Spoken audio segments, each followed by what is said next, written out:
nous passons à l'aspect pratique. Le téléchargement des données est un élément que nous maîtrisons. Si ce n'est pas le cas, vérifiez sur YouTube, j'ai déjà des vidéos qui parlent de l'aspect du téléchargement. Si vous téléchargez une donnée, j'ai ici utilisé un des sites qui a été proposé. Selon le site qui est utilisé, la configuration du fichier peut varier. Certains sites proposent des données téléchargeables au format XLS ou bien en CSV, ça dépendra. Je vais utiliser une des données ici qui a été téléchargée. Comme il s'agit de faire une analyse spatiale, vous voyez bien toutes ces données sont téléchargées pour la même zone. Je prends le cas par exemple de la Côte d'Ivoire et pour la Côte d'Ivoire, je prends différentes zones, différentes stations, différents points pour lesquels je collecte les données. Donc, je vais traiter une seule donnée parce que le traitement est de façon unique. Donc, c'est le même traitement pour toutes les données. J'utilise cette première donnée que je vais ouvrir par double-clic. Lorsque nous avons une donnée de ce type-là en format CSV, il va nous falloir faire un ensemble de manipulations que nous allons voir ensemble. Vous commencez par ouvrir votre donnée. Soit si cette donnée est au format CSV ou au format Excel de base, XL, ça dépend. XLS, ça dépend. Donc, peu importe la possibilité de l'ouvrir. Donc, ensemble, on va ouvrir cette donnée et voir la configuration. OK. Nous avons ici une première donnée qui est ouverte. Selon les sites utilisés, les métadonnées vont varier. Voilà, parce qu'avec ce site, si les métadonnées sont à ce niveau-là, on peut bien voir un ensemble d'informations que je vais présenter très rapidement. Donc, la première ligne, c'est la source de la donnée. Je vous donne ici le lien où la donnée a été téléchargée, toutes les informations liées au site. Maintenant, la seconde ligne, c'est la date. La donnée a été téléchargée hier. C'était le 29 6e mois. C'est une notation en anglo-saxon. Donc, il vous met le mois avant, autant pour moi, le mois après le jour. Donc, on a le jour le 6 et puis autant pour moi, le mois le 6, le jour le 29 et l'année 2024. Ça, c'est la date de téléchargement de la donnée. C'est très important parce qu'en fonction de la date, en fonction du jour ou même de l'année, les données peuvent ne pas exister ou les données peuvent varier. Si la donnée a été supprimée ou pas, alors il faut spécifier toutes ces informations. Au niveau aussi des informations sur le type de données qui a été téléchargé. Voilà, donc ce sont des données mensuelles. C'est en cela que vous voyez bien ici la notion mensuelle en anglais. Donc la première information, c'est la source de la donnée. La seconde information, la date de collecte. La troisième information, ici, parle de la typologie de la donnée. Ce sont des données mensuelles parce qu'on peut télécharger des données journalières aussi ou d'autres types de données. La cinquième information ici concerne les coordonnées de la position où la donnée a été collectée. C'est l'information la plus importante pour cette session de ce soir, cette référence spatiale. Il nous donne un peu le maillage. Le maillage ici, on a l'ordre de 4 km. Donc, c'est une maille de 4 km. Imaginez un peu, il n'y a pas, je ne pense pas qu'il y ait un pays où on a des stations, disons, on peut avoir des données in situ avec un maillage de 4 km. Ça risque de ne pas exister. Parce que le maillage conforme serait à l'ordre de, je crois bien, on est à l'ordre de 10 000 km. 10 000 km pour avoir un maillage complet, pour avoir des données de bonne qualité sur le plan in situ, mais c'est de la littérature, on peut s'en passer. Celui qui est intéressé, on verra bien. Donc, ici, on a le maillage qui est de 4 km et les références spatiales ici qui sont définies. Donc, on a 9,56 et moins 5,56. Ce sont les données au niveau de la Côte d'Ivoire. Donc, on a la latitude et la longitude. Maintenant, les variables qui ont été téléchargées. On a la variable ici sur la température maximale, la température minimale et la précipitation. Donc, voici les métadonnées. Si vous ne maîtrisez pas ces différentes informations, vous ne saurez pas faire une bonne analyse. Il faut d'abord maîtriser ces différentes informations. Après, vous avez ici les données qui sont téléchargées. Donc, on a l'année, on a le mois, la température maxi, la minimale et la pluviométrie. Donc, comment réussir à traiter cette donnée? À ce niveau, selon celui qui est en face de vous, comme formateur, la procédure de manipulation peut varier. Mais l'objectif principal est de pouvoir concevoir une base de données que l'on peut utiliser sur des logiciels SIG. Moi, je vous montre la méthodologie de manipulation que j'utilise. Quelqu'un d'autre pourra vous montrer une autre méthodologie et ça dépendra. Donc, commençons d'abord par la première étape, celle qui consiste à isoler les données brutes. Donc, on va ici prendre en compte uniquement que les données qui concernent nos variables. Pour ce faire, on va à partir de la ligne 11 jusqu'à la ligne 179. Ce sont les données sur la température, la pluviométrie et température et pluviométrie. Excusez-moi parce que parfois j'utiliserai des raccourcis. C'est pas un cours sur Excel, mais on est obligé d'utiliser Excel parce que c'est avec Excel que nous ferons les analyses. Donc si je vais un peu plus vite, vous m'arrêtez. Voilà. On n'a pas forcément le même niveau dans la manipulation d'Excel.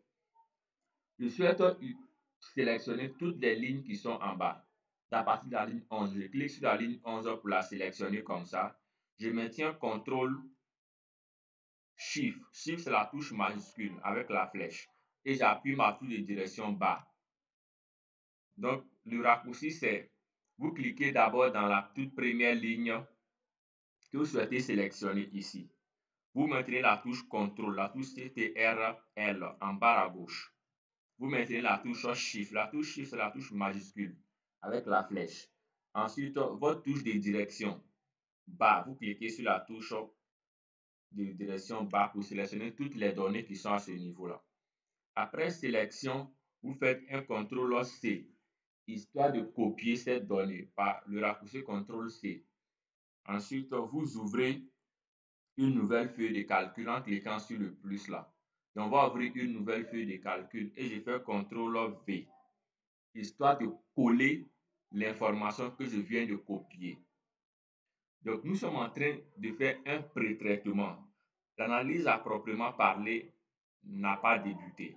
Donc, on a simplement isolé les données, histoire de prendre en compte uniquement que nos différentes données. Vous voyez bien qu'ici, on n'a plus les métadonnées. Est-ce qu'à ce niveau, nous sommes bien précis? Nous sommes bien situés. Nous avons simplement... Oui, ça va. Ok, merci. On a simplement exclu la donnée de des métadonnées. Maintenant, pour une bonne pratique, je vous conseille cela, ne coupez pas. Ne coupez pas, s'il vous plaît. Copiez seulement. Ne faites pas un coupé-coller, non, mais un copier-coller. Voilà, parce qu'on peut toujours avoir besoin de ces mêmes données-là. Donc, j'ai copié, j'ai collé. Maintenant, ces données, si l'on les vérifie, c'est quand même pas trop bien structuré. On voit bien que tout est confus, tout ça. Donc, on va commencer par faire ici un autre niveau de traitement qui va consister à générer dans chacune des colonnes la variable sur laquelle nous travaillons. Pour ce faire, vous cliquez dans la toute première cellule. La toute première cellule, vous faites CTRL A, ce qui vous permet de sélectionner toutes vos données. Si les données sont sélectionnées, vous cliquez sur le menu Données. Nous sommes sur Excel. Vous cliquez sur le menu Données. Ensuite, dans le groupe Outils de données, vous avez l'option Convertir. Vous cliquez sur Convertir. Et en cliquant sur Convertir, vous aurez ici un tel résultat. Parfois, certains n'auront pas ce même résultat parce qu'ils n'auront pas bien sélectionné. Reprenons le cas. On va sélectionner d'une autre manière et on va voir. Vous voyez bien qu'avec cette sélection, ça ne marche pas. Pour que ça puisse marcher, vous devrez sélectionner la toute première cellule, c'est-à-dire la cellule A1. CTRL A et Convertir. Vous aurez ce panneau. Dans ce panneau, le premier élément, vous cochez ici Délimiter. Vous cochez la première option Délimiter. Ensuite, vous cliquez sur l'option Suivant ici. Étant sur Suivant, on voit bien que les informations sont délimitées par des virgules. On voit bien les virgules. Donc, on a l'année ici, on a une virgule, on a le mois, on a une virgule. Donc, il faut qu'on puisse spécifier cela. Pour ce faire, vous cochez virgule. En cochant virgule, automatiquement, il vous crée des décalages. Si ce n'est pas le cas, ce qui voudrait dire que vous n'avez pas réussi à sélectionner la bonne expression pour la tabule, pour la séparation. Reprenons. Prenons le cas de point-virgule. Avec point-virgule, vous voyez bien qu'il n'y a pas de décalage. Ça veut dire que les données ne sont pas séparées par des points-virgules. Donc, on choisit virgule. Automatiquement, on voit bien que le décalage se fait. Je fais suivant. Ensuite, à ce niveau, il n'y a pas grand-chose à modifier. Je fais terminer. De façon automatique, vous avez directement une configuration de vos données qui commence à être un peu plus acceptable. On a ici les différentes années, les différents mois, la température maxi, la température minimale et aussi la pluviométrie. Ça, c'est un niveau de traitement. Passons à la prochaine étape sur le traitement. Donc, permettez-moi, il me semble qu'il y a une question.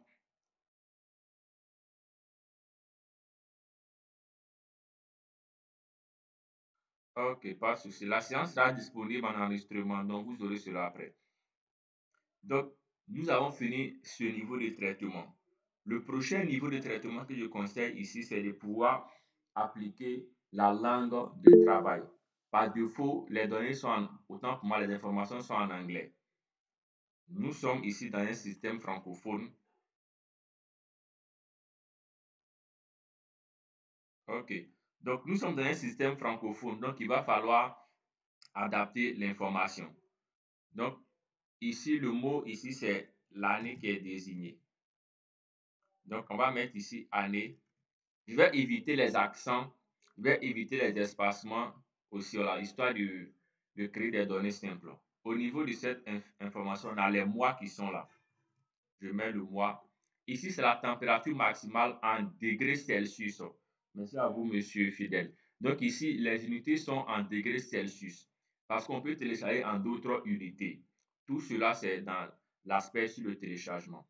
Ici, on a la température maximale en degrés. Donc, je vais taper simplement T et je mets max. Autant pour moi, max. Donc, pour dire la température maximale, je peux mettre, si je souhaite, en parenthèse, degrés.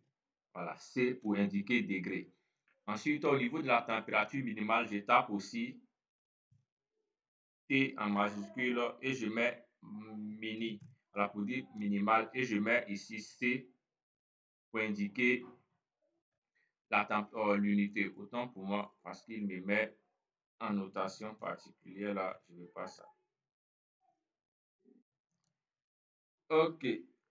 Donc, on a ici la température maximale, la température minimale et ici on a la pluviométrie. Donc, je tape P. Voilà. Donc, j'ai simplement mis les premières lettres pour vous permettre de comprendre. Donc, on a, je dézoome un peu. OK.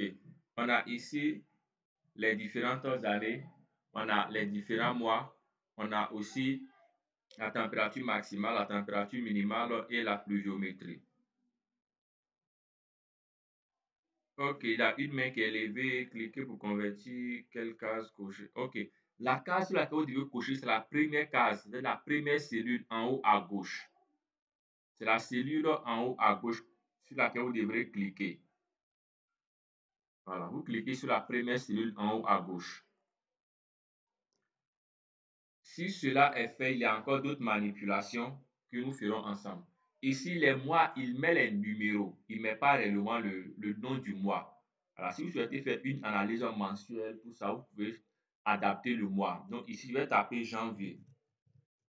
Je tape janvier. De façon automatique, Excel reconnaît les mois. Donc, si vous tapez janvier, vous avez ici un tout petit bouton, un carré noir en bas, sur lequel, si vous mettez le curseur, vous aurez ce plus-là.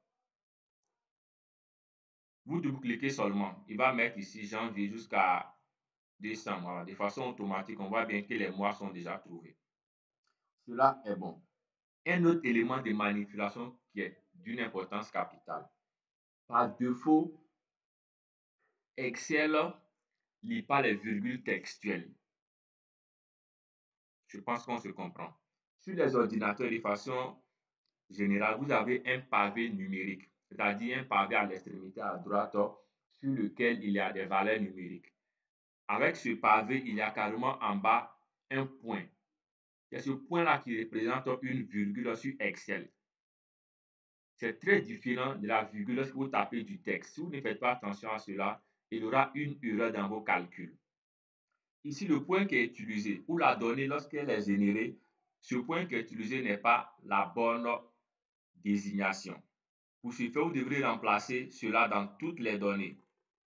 Ce qui voudrait dire quoi? Partout où vous voyez ce point, vous devrez remplacer cela par une virgule.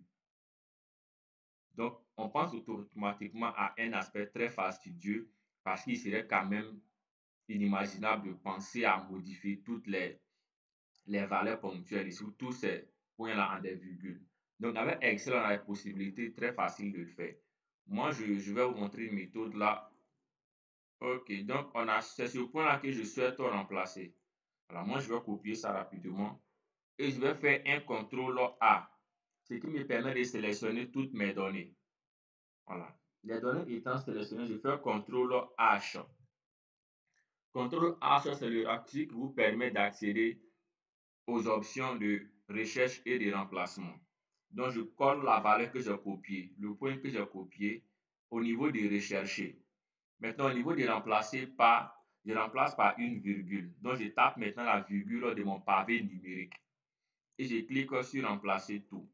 Ce qui me permet de remplacer 462 éléments. Imaginez un peu si l'on souhaite modifier cela à la main.